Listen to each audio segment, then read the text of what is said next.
Hi, I'm Richard Dennis, author of Fiume Restoral.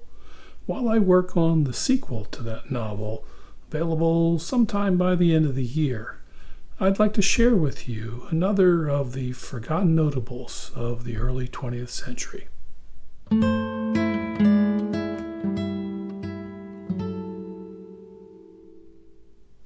Sir Roger Casement is a hero to some people, and to others he's a traitor. Born in Dublin in 1864, he was orphaned at the age of 13 and quit school at 16. When he was 20, he went to Africa in what was then known as the Congo Free State, at the time a private enterprise of King Leopold of Belgium. While there, he befriended Joseph Conrad. Both men came to Africa with this idyllic view of colonialism as bringing progress to the inhabitants. Both were quickly repelled by the savagery practiced by the Belgians, who used torture, rape, mutilation, and murder to maximize their harvesting and exporting of rubber. Conrad was inspired by what he saw to write the novel Heart of Darkness. Casement joined the British Foreign Office and was commissioned to investigate human rights in the region. He produced the meticulously documented Casement Report of 1904, which, to his dismay, was buried by the Foreign Office for a year before it was finally released. Eventually, it was published and helped rouse European nations to pressure Belgium about the abuses. It was estimated that over 10 million Congolese died of disease, torture, or were shot, while the Belgian King amassed a huge fortune. Casement was awarded the Companion of the Order of St. Michael and St. George in recognition of his efforts. In 1906, Casement was sent to South America, where he was assigned to investigate the operations of a British-based company in the Putumayo district of Peru. He found the treatment of the indigenous population even worse than in the Congo.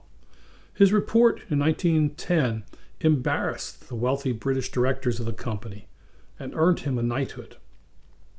By the time he returned from Peru, his health was not good. He suffered from lumbago, arthritis, and eczema, along with lingering effects from malaria and dysentery contracted while in the Amazon. He retired to Ireland, where he became increasingly critical of Britain's imperialist practices, particularly with respect to Ireland.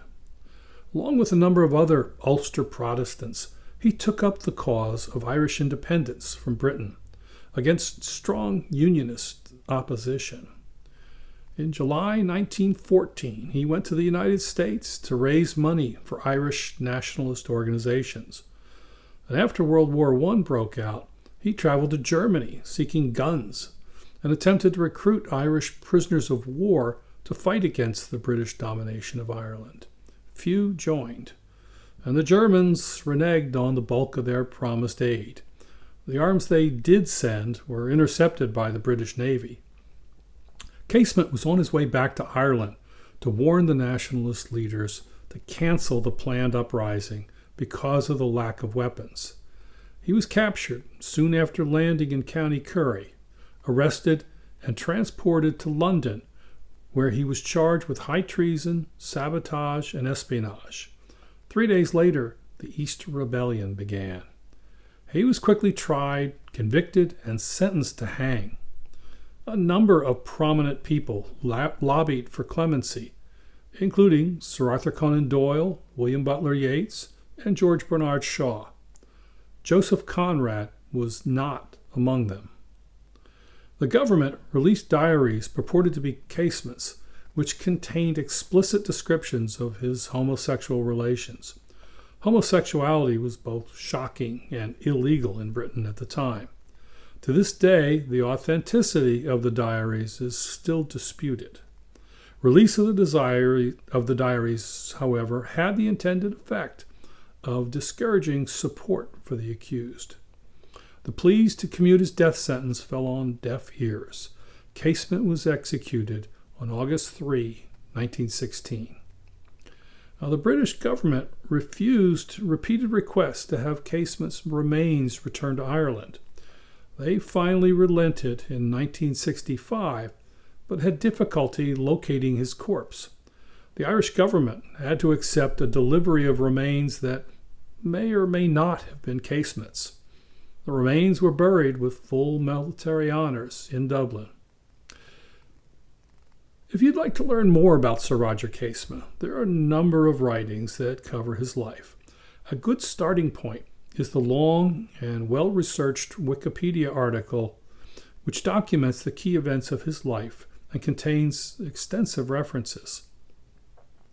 I hope you've enjoyed this brief look at one of the fascinating people who influenced the 20th century through their words and actions.